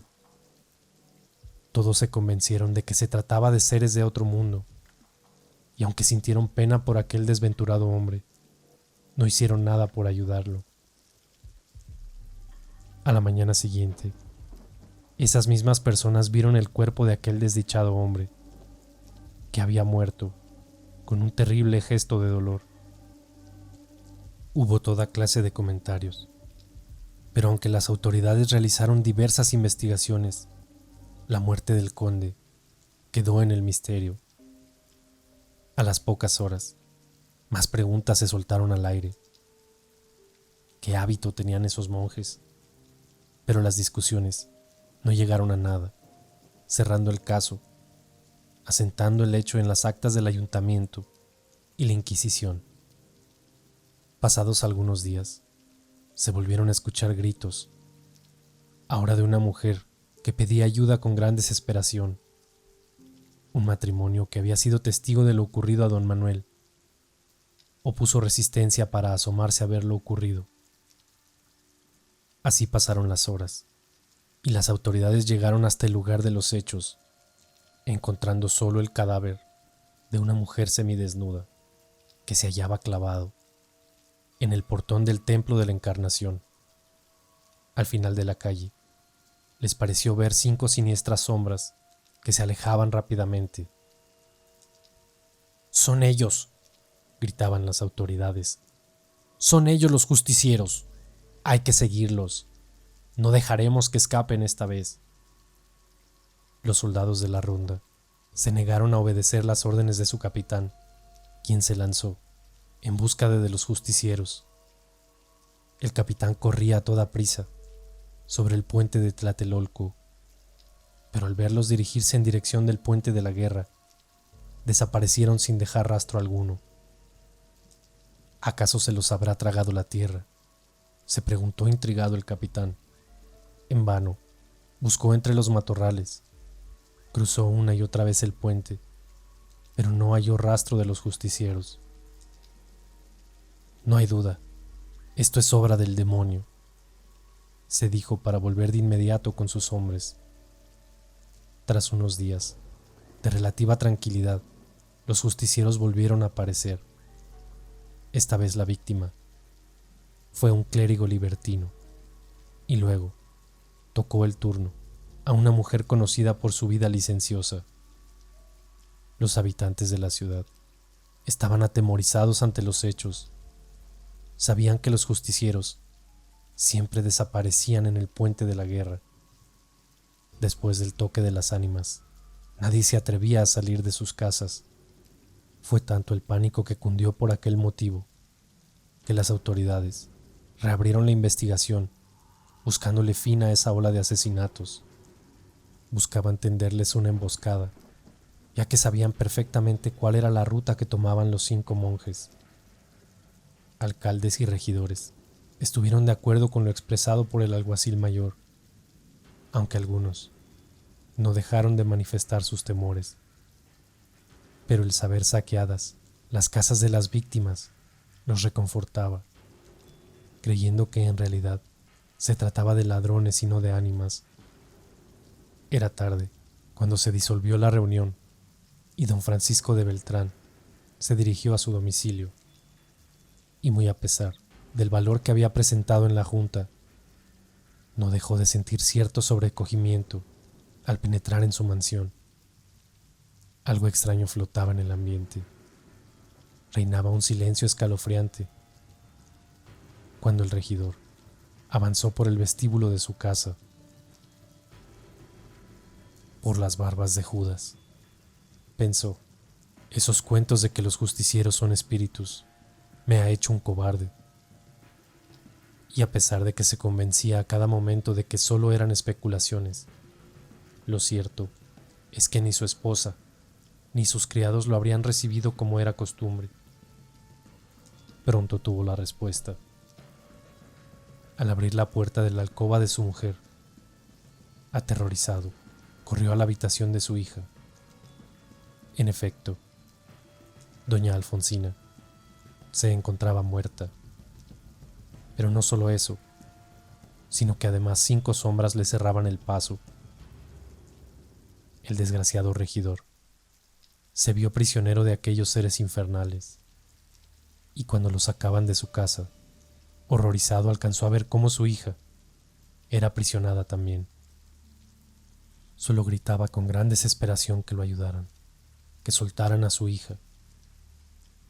Los justicieros, con su nueva víctima, tomaron camino hacia la plaza del Volador, donde ahorcaron a don Francisco de Beltrán, y después se dirigieron a Tlatelolco, con la infortunada hija del caballero.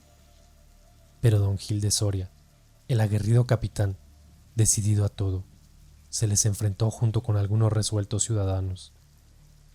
La pelea entre los ciudadanos y los justicieros fue presenciada por todos los habitantes, que miraban con terror las figuras de aquellos seres. 4 de aquellos monjes infernales quedaron ahí tendidos, mientras el quinto escapaba, perdiéndose entre las sombras. Algunos hombres fueron tras él, tratando de impedir que llegara hasta el puente de la guerra, donde seguramente desaparecería. Pero todo fue inútil, teniendo que regresar para desenmascarar a aquellos otros monjes. Antes de proceder a aquello, don Gil se dirigió al sacerdote que atendía a la aterrorizada hija de don Francisco. Finalmente, el capitán descubrió la cara del primero de los monjes. «Es Enrique de Ávila», dijo sorprendido, «a quien su padre echó sin patrimonio de su casa por sus desmanes». Descubrió entonces al segundo, para mirar a don Alonso de Castoviejo, otro joven descarriado, a quien su padre hacía en Veracruz. El tercero se trataba de don Santiago. Pero el asombro fue extremo cuando descubrieron al cuarto. Se trataba del hijo de don Manuel de Dávalos, joven desheredado, que aparentemente se había marchado a las Filipinas. Este último se encontraba todavía con vida, por lo que era la persona clave para apresar al quinto. Pero el joven solicitó a un sacerdote para confesarse y a quien diría la verdad. «Pertenezco a una noble familia», comenzó diciendo. «Fui desheredado por mis excesos. El azar me orilló a unirme a 3 compañeros de infortunio. Nuestras primeras andanzas no pasaron de ser hurtos y trampas en el juego, pero cierta noche, estando en nuestra guarida, repartiéndonos las ganancias del día, escuchamos un terrible lamento. Una ráfaga helada invadió nuestra guarida, apagando la luz de las bujías que nos alumbraban. Y enseguida apareció frente a nosotros la sombra de un monje, del cual sus ojos se encendían como brasas. Aquel hombre comenzó a reírse a carcajadas. Fue entonces cuando el recién llegado nos habló, pidiéndonos que no le habláramos como un intruso, ya que nuestras almas le pertenecían. Nos ofreció una vida llena de riquezas, a cambio de obedecerlo.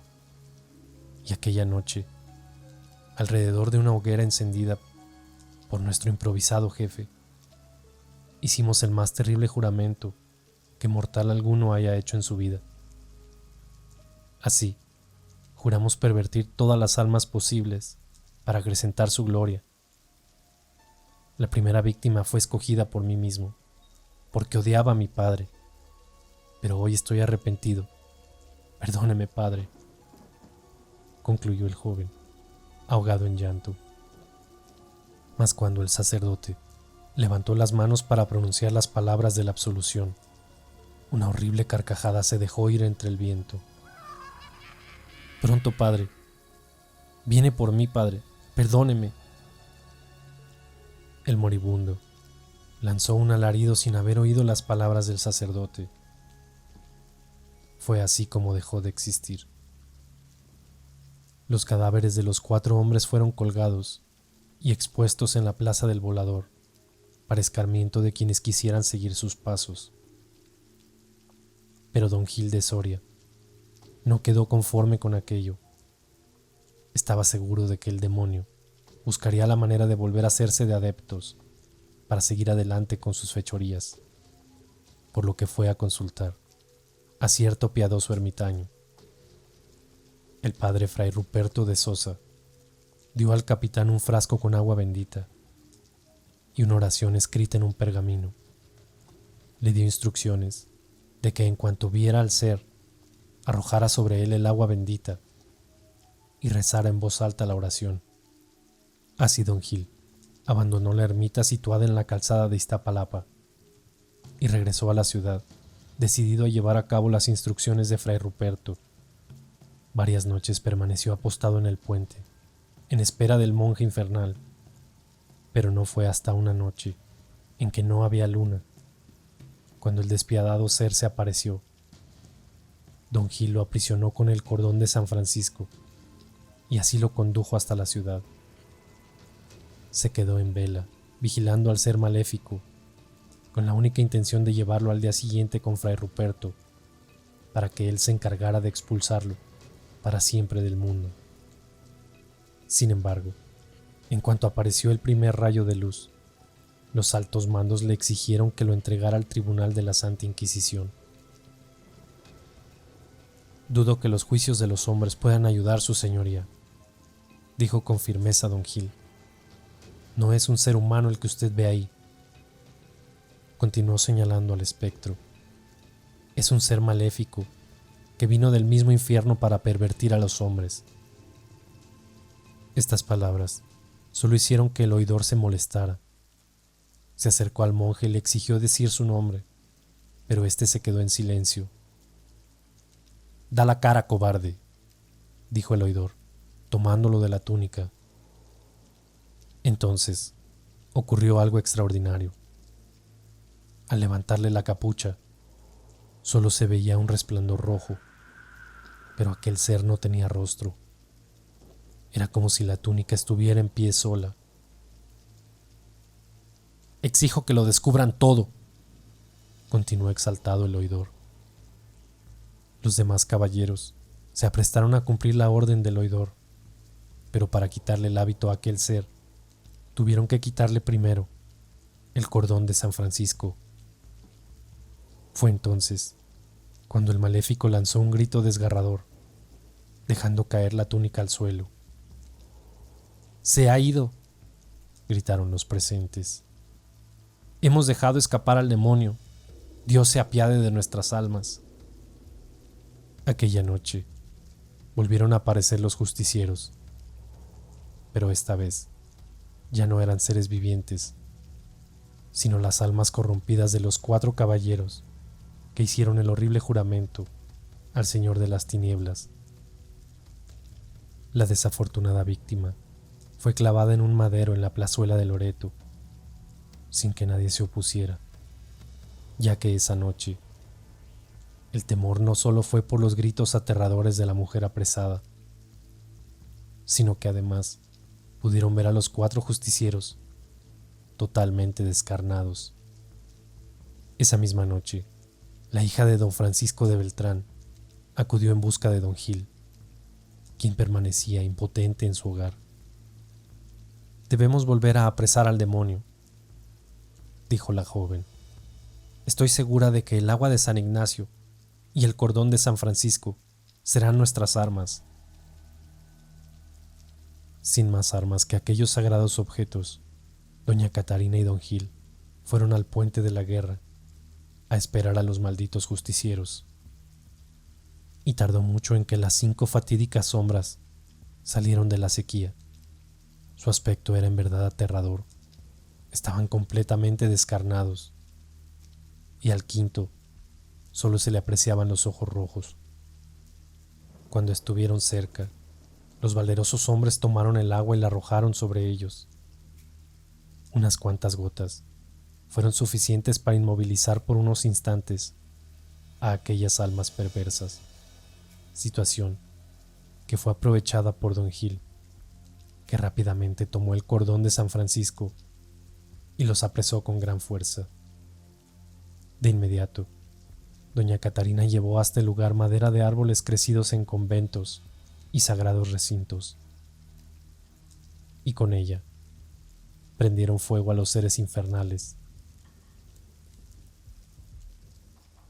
Solo ellos presenciaron el espectáculo espeluznante de los 5 demonios que ardían entre alaridos y gemidos. Cuando solo quedaron cenizas de los hábitos, doña Catarina y el capitán las recogieron cuidadosamente, colocándolas en el frasco que contenía todavía un poco de agua bendita de San Ignacio. Finalmente, Se cuenta que las llevaron a la capilla del convento de la Concepción, donde permanecieron por muchos años, hasta que cierto día desaparecieron sin dejar rastro alguno.